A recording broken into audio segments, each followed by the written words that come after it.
Oke, sudah terlihat?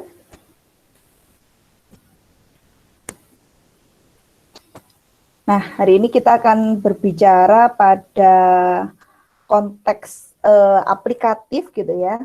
Aplikatif yang akan banyak sekali kita gunakan ke depan, di antaranya untuk menyelesaikan permasalahan statistika yang seringkali digunakan pada urusan pemodelan gitu ya. Urusan pemodelan misalkan bisa untuk urusan forecasting, bisa untuk estimasi parameter, seperti itu ya, dan beberapa analisa. Nah, statistika ini memang banyak digunakan dalam kehidupan sehari-hari. Dia menjadi elemen penting, ya. Nah, namun kita kan bukan jurusan statistika nih. Kenapa kok kita perlu belajar statistika? Statistika tanpa adanya optimasi, maka dia hampa gitu ya ibaratnya. Ibarat kehidupan dia tanpa adanya optimasi itu hampa. Dan peran teman-teman di sini dari program studi informatika tentu saja berperan untuk memperkaya ilmu statistika yang sebelumnya sudah pernah ada. Dan kita akan fokus pada optimasinya terutama di sini. Ya, jadi misalkan kita ada punya permasalahan statistika, kita akan selesaikan dengan algoritma gitu ya, dengan sistem, sehingga permasalahan statistika yang mungkin terlihat rumit akan semakin mudah diselesaikan. Seperti itu. Dengan adanya optimasi, dengan adanya digitalisasi. Seperti itu. Nah, salah satu metode dalam penyelesaian masalah statistika itu adalah uji hipotesa. Jadi kita kayak membuat, misalkan kita bisa gunakan ini untuk peramalan gitu ya. Ini tidak hanya di jurusan informatika saja yang pakai, bisa di jurusan sains yang lain, misalkan pertanian gitu ya, teknologi hasil pertanian, kita bisa melakukan uji hipotesa. Di bidang sosial, kita juga bisa menggunakan uji hipotesa. Nah, kita di jurusan informatika ini, kita akan mengarah pada apapun permasalahannya gitu ya, apapun studi kasusnya, kita akan bisa menyelesaikannya secara optimasi gitu. Jadi kita bikin sistem untuk segala macam urusan yang perlu diselesaikan dengan statistika. Jadi statistikanya itu di balik layarnya gitu ya, di balik layar dari sistem yang kita buat.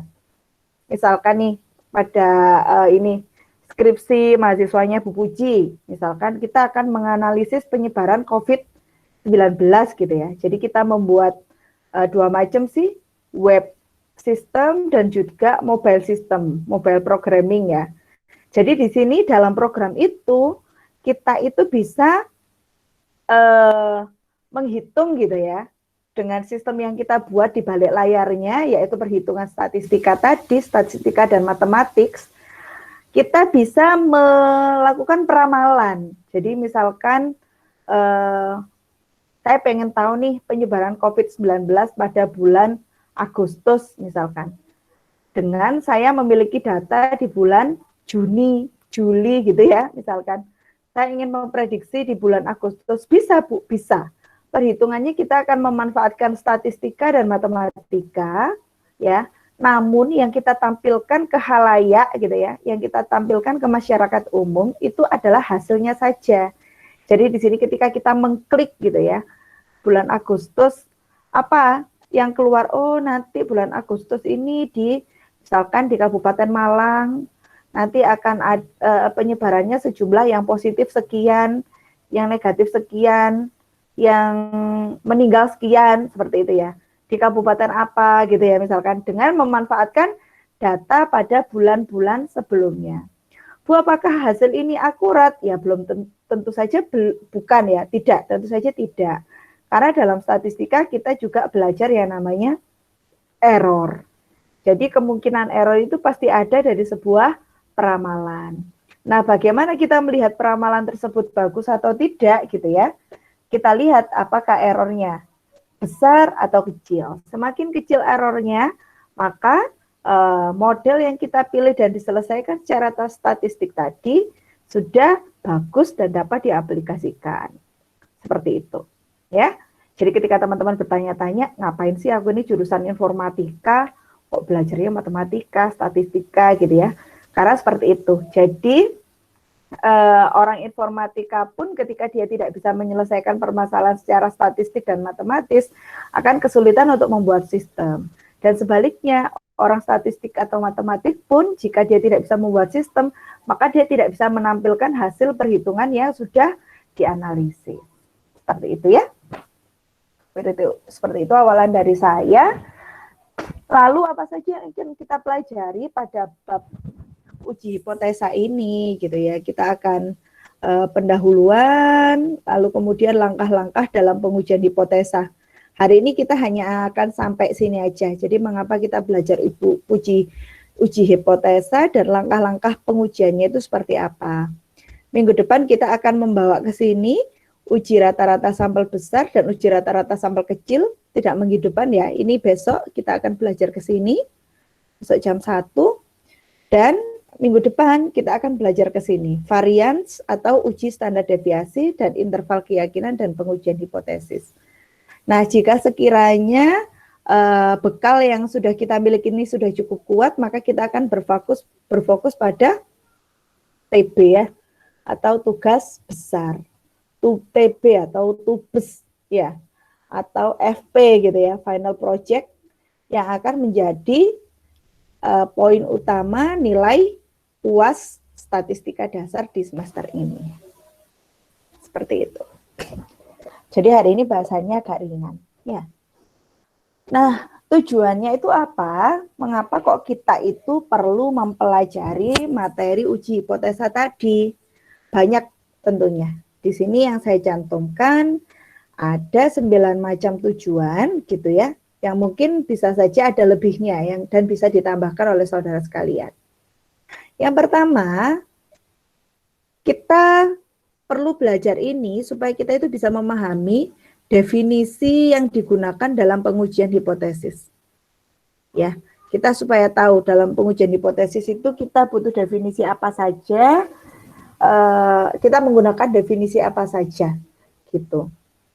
Terus kita juga harapannya kita bisa menyatakan tentang hipotesis 0, kemudian alternatifnya apa?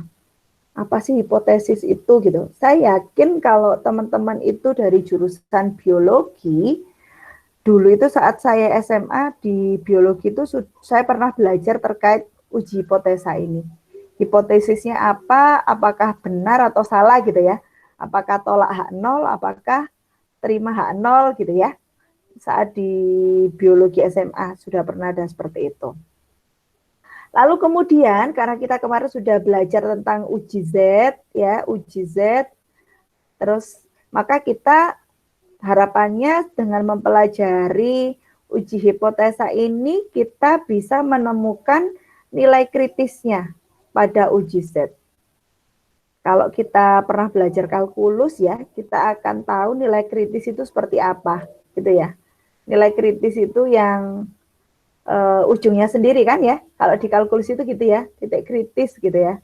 Titik kritis dan nilai kritisnya berapa. Yaitu yang tempat baliknya ya, atau ujungnya gini ya, dari uji Z.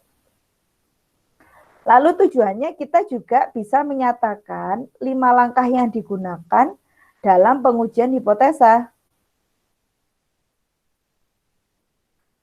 Oke, sebentar.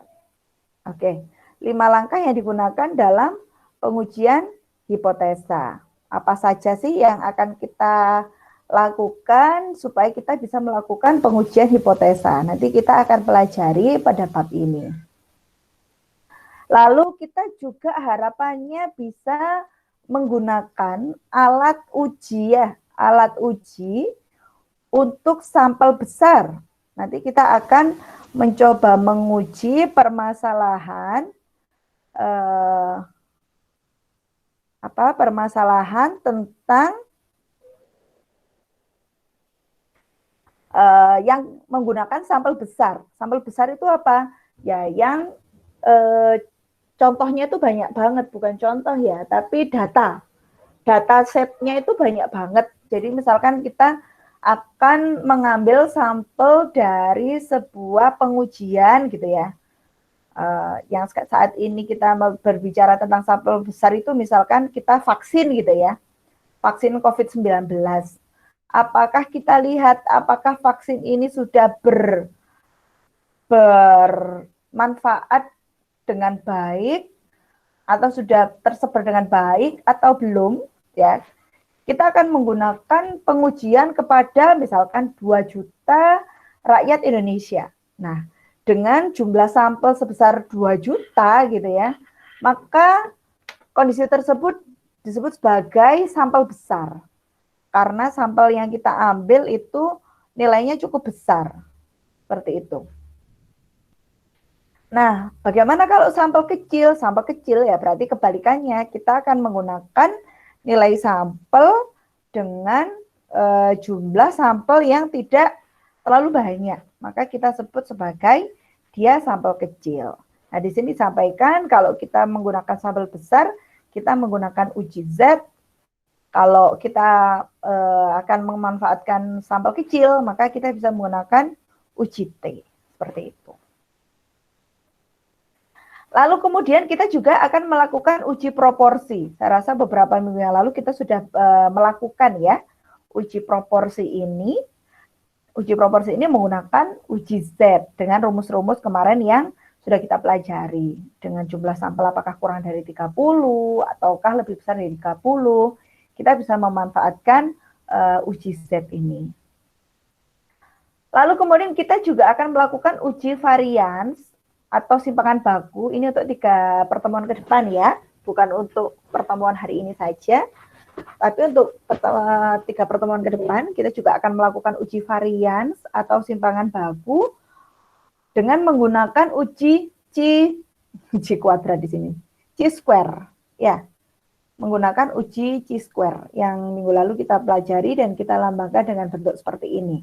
Rumusnya seperti apa? Rumusnya sudah saya jelaskan di minggu lalu. Silakan saudara tinggal membuka saja. Terus kemudian kita juga akan melakukan uji hipotesis menggunakan interval kepercayaan. Seperti apa interval kepercayaan kita sudah pelajari juga minggu lalu. Ya. Jadi kita tinggal menggunakan. Memang seperti ini ya. Kalau statistik ini tidak bisa terlepas dari rumus-rumus sebelumnya. Sehingga pada ujian statistik nanti seandainya offline pun gitu ya, kami akan tetap mengizinkan untuk menggunakan open resume gitu ya, open resume. Jadi boleh buka resume atau buka buku itu masih diperbolehkan karena rumus-rumusnya itu sangat banyak dan berkaitan ya, banyak dan berkaitan dan tidak ibaratnya di pertemuan ke-10 pun kita akan membutuhkan materi di pertemuan ke-1 sampai ke-9. Seperti itu. Sehingga jangan sampai catatannya hilang. Seperti itu.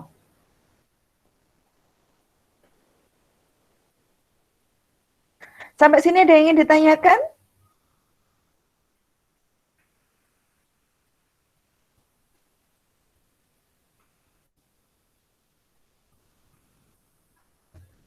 Sampai sini ada yang ingin ditanyakan?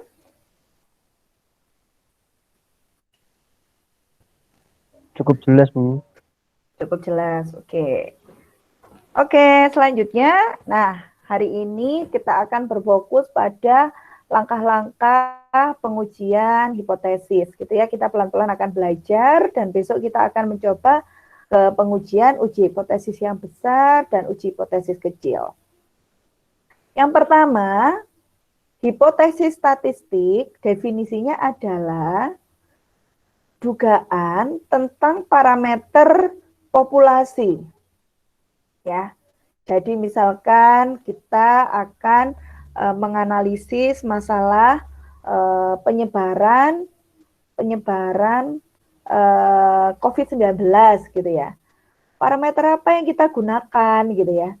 Saya akan menggunakan parameter orang yang terpapar atau orang yang positif. Nah, ini adalah parameter.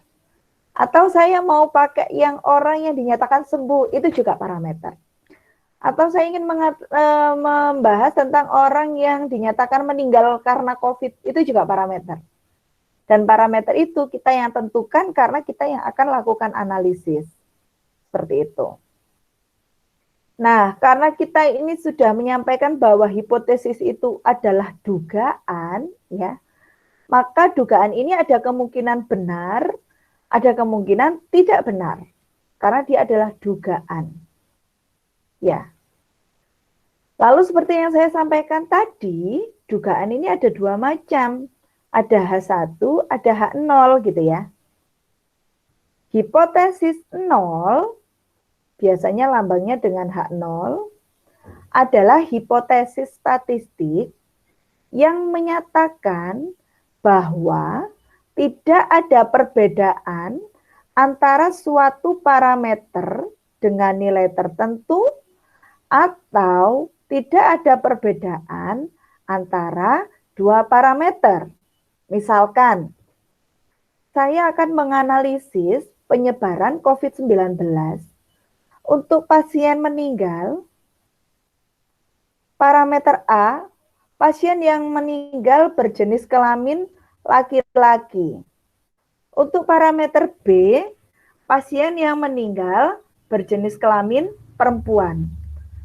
Maka pada dasarnya, entah itu laki-laki atau perempuan, dia kan tidak ada bedanya.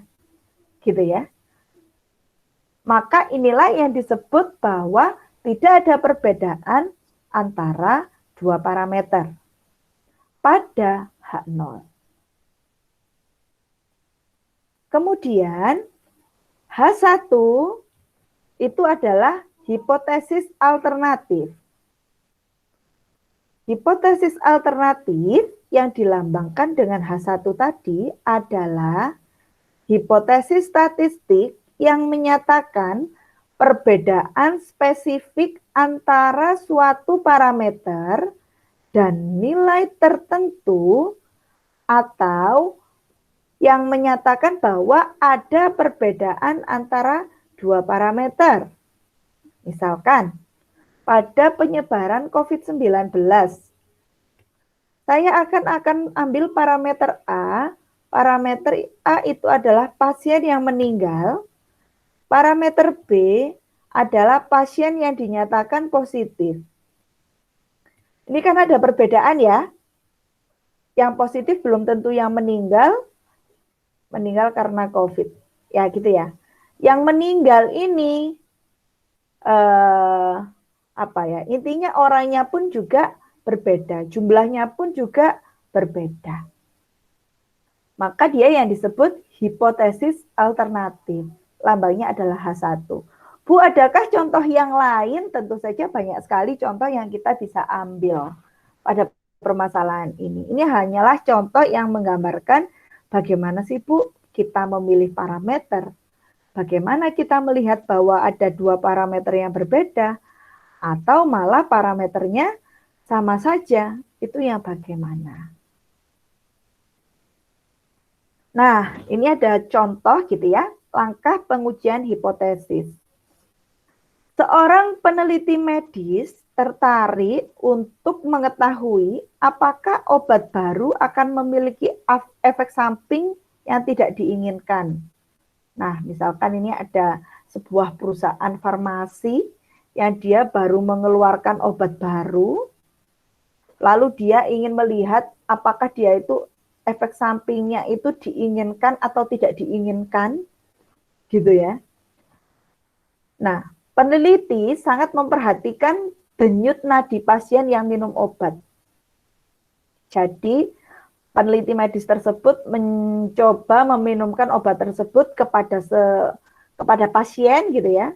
Lalu dia akan ngecek denyut nadi pasiennya tadi berapa.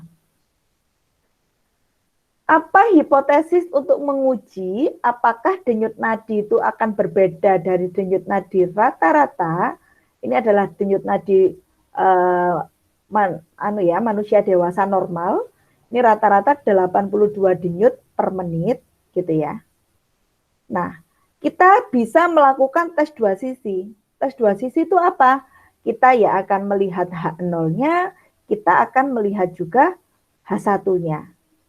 Gitu ya. Kalau tes satu sisi kiri berarti H0 saja. Tes sisi kanan berarti H1 saja gitu ya.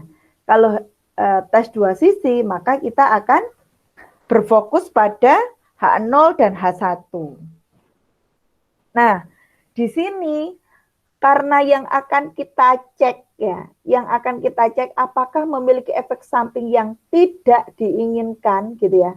Apakah dia memiliki efek samping yang tidak diinginkan, maka kita asumsikan H0-nya rata-rata denyutnya adalah 82. Ya. Sedangkan H1-nya dugaan alternatifnya adalah tidak 82. Tidak 82 itu entahlah apakah kurang dari 82 ataukah lebih besar dari 82, kita tidak membahas. Pokoknya di sini kita coba kita duga dulu. Kalau kita minumkan ini mahasiswa, pasien ini akan tetap memiliki denyut nadi yang sejumlah rata-rata 82. Ini dugaannya. Dugaan alternatif, berarti kalau enggak 82, ya berarti bukan, kalau tidak sama dengan 82, berarti ya bukan 82 gitu ya. Kalau bukan 82 berapa? Di sini tidak disampaikan lebih besar atau lebih kecil. Pokoknya alternatifnya ya bukan 82. Jadi kita bisa memilihnya seperti itu. Yang akan kita uji apakah benar 82 nih, gitu ya. Berarti H1-nya ya wes, pokoknya selain 82. Gitu. Ya. Nah, setelah kita mendapatkan tes dua sisi ini, kita akan lakukan analisis. Nah, analisisnya akan kita pelajari minggu depan. Apakah datanya itu besar, apakah datanya itu kecil. Akan kita pelajari besok ya, di kelas pengganti. Seperti itu. Nah, lalu ada lagi contoh. Seorang ahli kimia, dia menciptakan aditif ya. Seorang ahli kimia, dia menciptakan aditif untuk meningkatkan umur baterai mobil. Saya pengen tahu nih, bagaimana menciptakan umur baterai mobil. Jika rata-rata masa pakai baterai mobil adalah 36 bulan, aki ya, baterai atau aki ya, aki mobil ya. Rata-rata adalah 36 bulan, maka kita bisa membuat hipotesa yang disebut dengan tes arah kanan. Seperti yang kita sampaikan tadi, karena kita H0 itu adalah yang kita anggap parameternya yang sama gitu ya. Kalau di sini asumsinya adalah 36 bulan gitu ya, maka kita akan mencoba yang rata-rata pemakaian baterainya berarti kurang dari sama dengan 36 bulan. Karena di sini disampaikan bahwa rata-rata masa pakai baterai adalah 36 bulan. Itu adalah H0-nya yang kita pilih gitu ya. Lalu kemudian alternatifnya, dugaan alternatifnya. Ya, dugaan alternatifnya itu adalah yang sebaliknya. Kalau misalkan dia pada 36 bulan itu atau kurang, dia nggak habis, wah ya berarti dugaan alternatifnya ya lebih besar daripada 36. Jadi peran dugaan alternatif ini adalah yang berperan sebaliknya dari H0. H0-nya. Dan H0 itu dugaan yang kemungkinan besar muncul. Aki mobil digunakan selama 3 tahun gitu ya. Ini real ya saya rasa. Kalau saya, karena saya sering lupa manasi gitu ya. 2 tahun, 1 tahun udah ganti gitu ya, aki mobil ya. Nah, makanya kalau 2 tahun atau kurang, berarti kan dia di bawah 36 bulan. Jadi kemungkinan yang sering terjadi itu ya seperti ini. Rata-rata pemakaian aki mobil ya kurang dari sama dengan 36. Dugaan alternatifnya berarti di antara orang-orang yang akinya itu habis pada jangka 0 sampai 36 bulan, ada orang-orang yang habis di lebih dari 36 bulan. Maka permasalahan seperti ini, dia akan menggunakan tes arah kanan, dugaan alternatifnya, ya, yang selainnya. Bagaimana tesnya? Nanti kita akan pelajari setelah kita mempelajari ujinya, sampel besar atau sampel kecil. Seperti itu. Sampai sini ada yang ingin ditanyakan?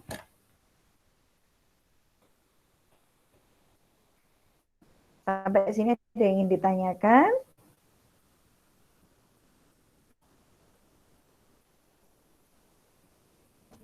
Sudah cukup paham? Cukup paham, Bu. Oke. Sip. Selanjutnya kita akan contoh lagi. Contoh lagi yaitu seorang kontraktor gitu ya. Seorang kontraktor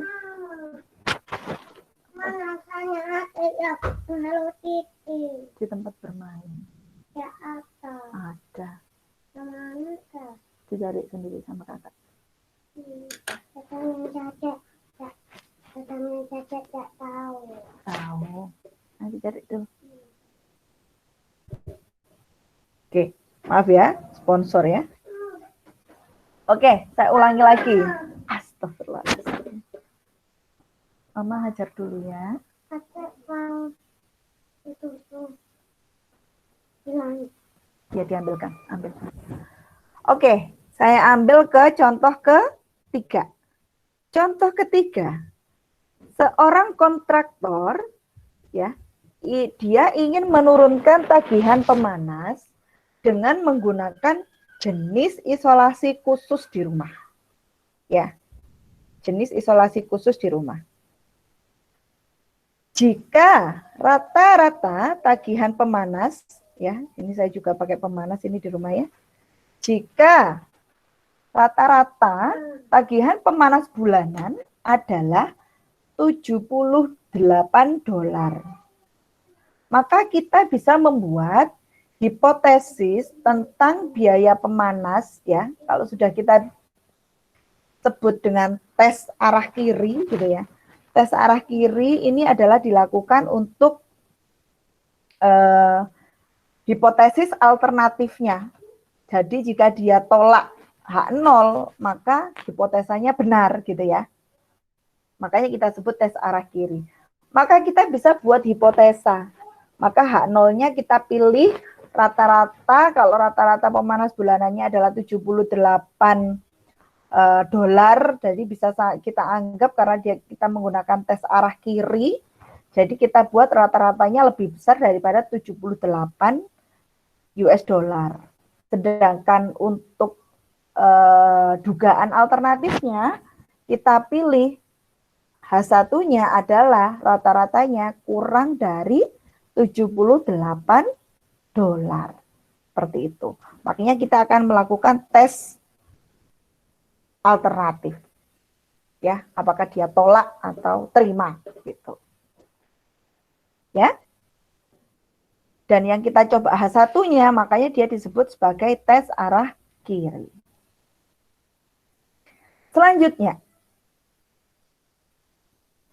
Selanjutnya, nah, lalu jika kita sudah bisa membuat pemaparan tentang hipotesa seperti apa yang kita pilih, selanjutnya bagaimana cara kita melakukan uji hipotesanya, gitu ya? Suruh uji ke sini. Bagaimana cara melakukan uji hipotesanya? Habis itu dibawa ke sini lagi katanya. Yang pertama, uji statistik ini bisa dengan menggunakan data. Data yang diperoleh dari sampel untuk membuat keputusan tentang apakah hipotesis 0 tadi atau H0 tadi harus ditolak atau diterima. Gitu ya. Jadi untuk kita melakukan pengujian tadi, kita butuh data. Dalam statistik, data ini adalah wajib. Makanya beberapa orang itu, misalkan orang informatika ya, saat ini ada keahlian yang disebut data scientist gitu ya. Sebenarnya data scientist itu adalah kombinasi antara informatika dan statistika. Jadi bagaimana kita menyelesaikan urusan data secara optimasi gitu ya. Dan akhir-akhir ini banyak sekali digunakan dan banyak sekali dibutuhkan untuk negara kita. Ya. Kalau tidak ada data, maka kita juga butuh nilai numerik ya. Kalau kita bicara nilai numerik, dia berarti sebuah optimasi gitu ya. Nilai numerik yang diperoleh dari suatu uji statistik, dia disebut nilai uji. Pertama kita butuh data, kedua kita punya nilai numerik yang kita sebut nilai uji. Nilai uji itu hasil yang diperoleh dari sebuah uji statistik gitu ya. Entah itu rata-rata, standar deviasi, dan lainnya, dia disebut sebagai nilai uji. Nah, dalam situasi pengujian hipotesis, ketika kita bicara tentang uji hipotesis, nanti akan ada kemungkinan 4 hasil. Ada 4 kemungkinan hasil. Ya, nanti di bawah akan saya jelaskan. Keempat kemungkinan hasil tadi itu apa saja. Dan pada kenyataannya, hipotesis 0 atau H0, mungkin saja dia benar atau mungkin saja tidak benar karena lagi-lagi hipotesis tadi hanya sekedar dugaan ya. Karena kita menduga bisa saja dugaan itu benar, bisa juga tidak benar. Dan keputusan yang dibuat untuk 0 atau hipotesis 0 itu dapat bergantung dari data yang diperoleh dari sampel. Untuk melihat dia seperti apa, kita bisa melihat tabel ini ya. Misalkan kalau H0-nya benar, terus error tipe 1. Kenapa kok gitu? Lah katanya H0-nya benar, kenapa kok ditolak gitu ya? Maka akan terjadi error tipe 1. Kalau H0-nya salah dan tolak H0, maka keputusannya adalah benar. Kalau H0-nya benar, terima H0, keputusannya adalah benar.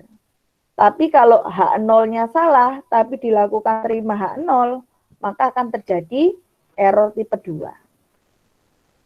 Jadi begitu cara bacanya. Jadi artinya apa Bu keputusannya? Artinya ketika kita melakukan uji tadi, kalau hasilnya adalah tolak H0, kalau hasilnya H0 adalah salah, maka kita akan lakukan tolak H0. Dan sebaliknya, kalau kita tahu bahwa H0 itu benar, maka kita perlu melakukan terima H0. Penasaran ya? Kayak gimana sih Bu tolak H0 dan terima H0? Kita akan ketemu lagi besok gitu ya. Untuk belajar seperti apa sih tolak H0 dan terima H0. Jadi kita tidak bisa melakukan tolak H0 saat H0 benar. Dan kita juga tidak bisa melakukan terima H0 saat H0 salah. Seperti itu. H0 tadi dugaan 0, dugaan yang utama yang kita pilih. Nah, kemudian ini error tipe 1 tadi ya. Kesalahan tipe 1 itu terjadi ketika seseorang menolak H0 padahal itu benar. Sudah saya sampaikan. Dan kesalahan tipe 2 terjadi jika seseorang menerima H0 gitu ya, tidak menolak, ini adalah menerima atau terima H0 padahal hipotesis itu salah. Ini adalah kesalahan yang terjadi. Nah, lalu sekarang kita bicara pada tingkat signifikansi gitu ya. Tingkat signifikansi adalah probabilitas maksimum untuk melakukan kesalahan tipe 1. Probabilitas ini dilambangkan dengan alfa. Ya.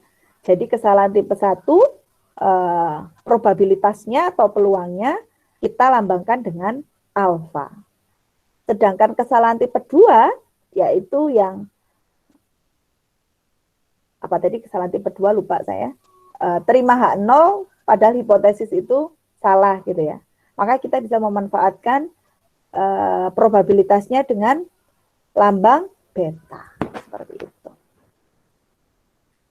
Masih mudah ya, karena masih pemaparan-pemaparan.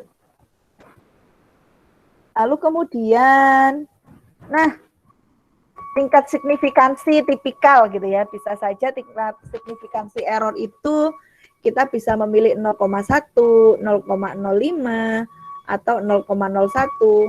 Ini apa sih?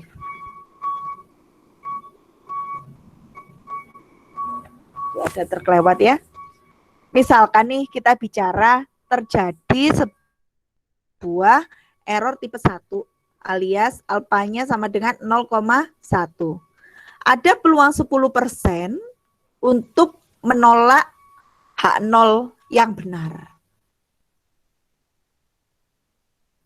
Ada 10% untuk menolak H0 yang benar. Kalau selama nilai tipikalnya masih 0,1, 0,05 atau 0,01, maka error tersebut ya boleh tidur. Bisa dinyatakan masih bisa dipilih H0-nya gitu ya. Masih bisa dipilih terima H0 karena nilai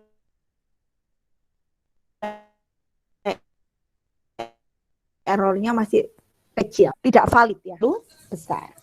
Sebentar.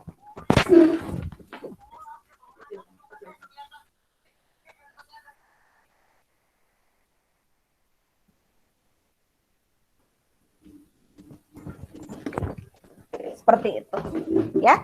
Ini tingkat signifikansi tipikal. Nah, nilai kritis ya, nilai kritis dia bertugas untuk memisahkan wilayah kritis dan wilayah kritis ya. Nanti kita akan tahu manakah wilayah kritis dan wilayah non kritis. Sebelumnya, apakah wilayah kritis itu, gitu ya, dan apakah wilayah non kritis itu, ya? Simbol untuk nilai kritis dituliskan CV, bukan kurikulum ya, tapi critical value, critical value. CV adalah critical value, alias nilai kritis. Lalu kemudian daerah kritis atau daerah penolakan gitu ya, tolak nol gitu tadi ya, yaitu kisaran nilai-nilai uji yang menunjukkan bahwa terdapat perbedaan yang signifikan antara hipotesis nol harus ditolak. Daerah kritis atau daerah penolakan adalah kisaran nilai uji yang menunjukkan bahwa terdapat perbedaan yang signifikan dan hipotesis nol harus ditolak. Kemudian, wilayah non-kritis atau daerah non-kritis atau non-penolakan adalah rentang nilai-nilai uji yang menunjukkan bahwa perbedaan itu mungkin karena kebetulan dan bahwa hipotesis nol tidak boleh ditolak. Nah, ini definisinya dulu ya. Kita tahu bagaimana nilai kritis dan bagaimana nilai non-kritis. Ya.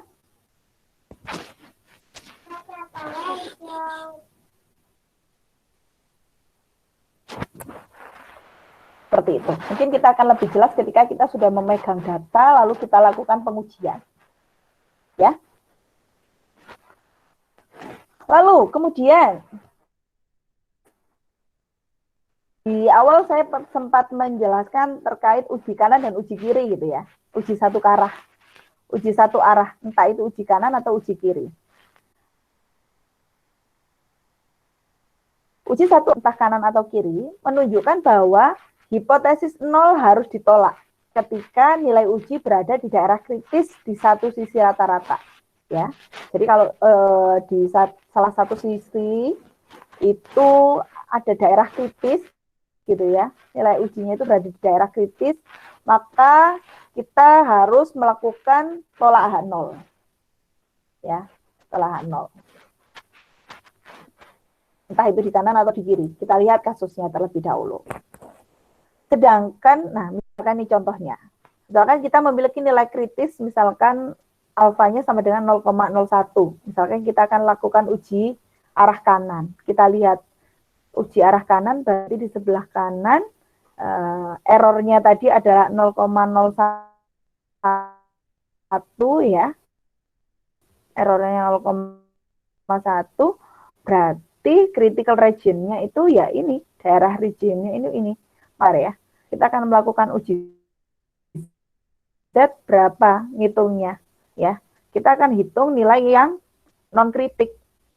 Jadi sisa dari daerah kritik tadi, nah berarti dia disebut non critical region atau wilayah non kritis.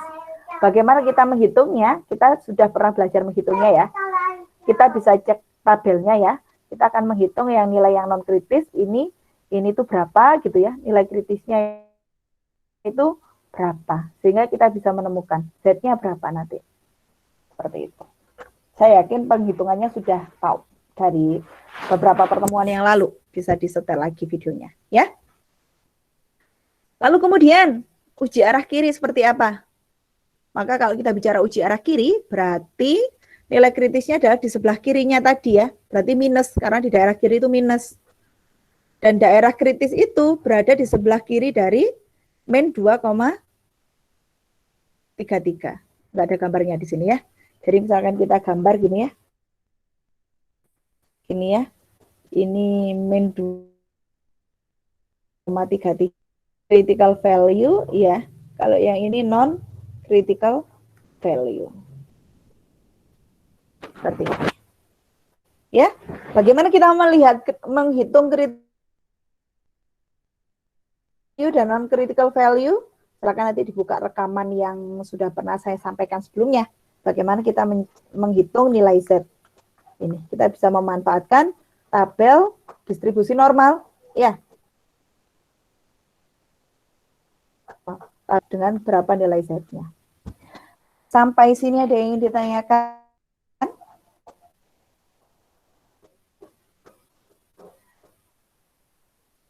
Sampai sini ada yang ingin ditanyakan?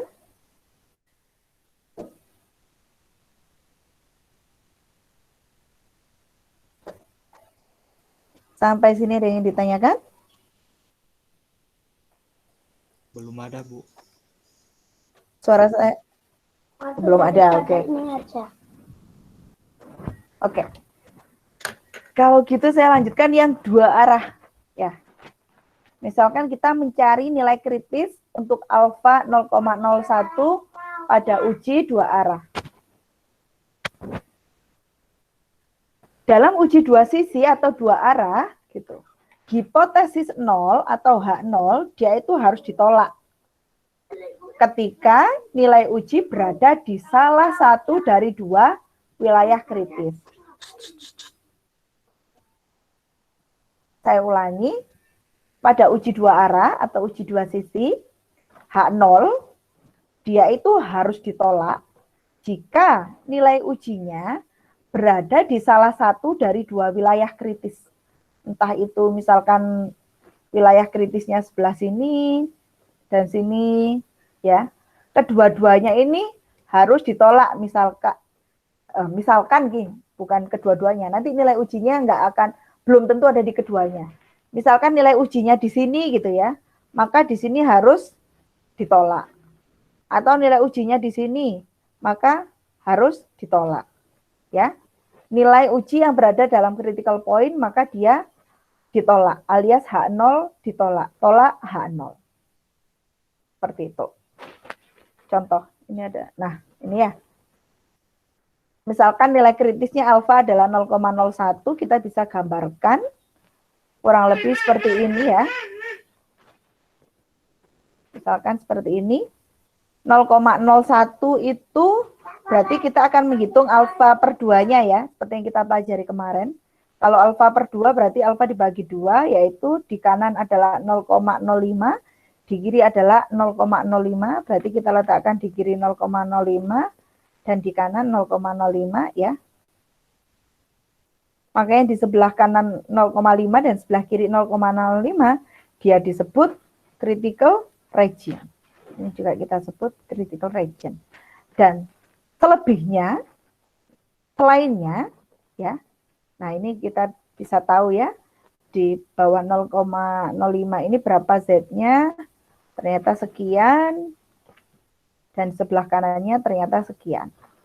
Maka jika ada titik uji yang berada di lingkungan nilai kritis, maka kita tolak H0.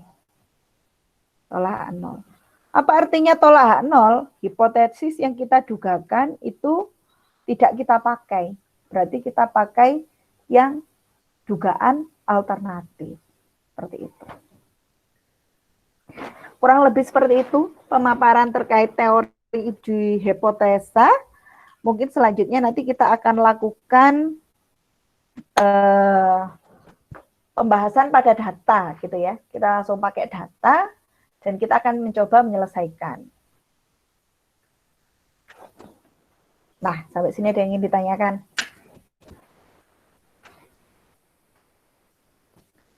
Sampai sini ada yang ingin ditanyakan?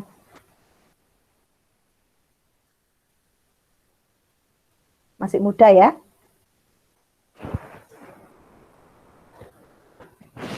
Ada yang ingin ditanyakan sampai sini? Recordingnya saya matikan kalau gitu.